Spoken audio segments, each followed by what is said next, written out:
Numbers 30. Moses said to the heads of the tribes of Israel, "This is what the Lord commands. When a man makes a vow to the Lord or takes an oath to obligate himself by a pledge, he must not break his word but must do everything he said." When a young woman still living in her father's household makes a vow to the Lord or obligates herself by a pledge and her father hears about her vow or pledge but says nothing to her, then all her vows and every pledge by which she obligated herself will stand.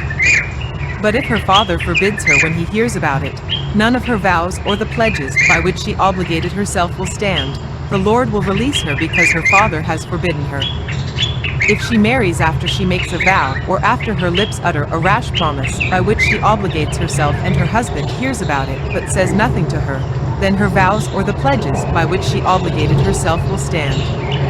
But if her husband forbids her when he hears about it, he nullifies the vow that obligates her or the rash promise by which she obligates herself, and the Lord will release her. Any vow or obligation taken by a widow or divorced woman will be binding on her.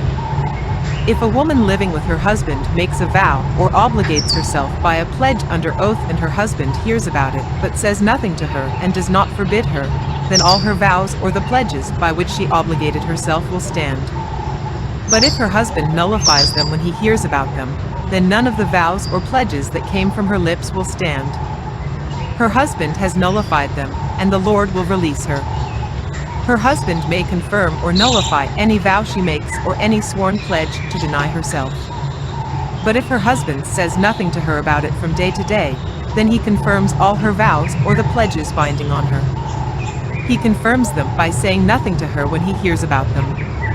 If, however, he nullifies them some time after he hears about them, then he must bear the consequences of her wrongdoing.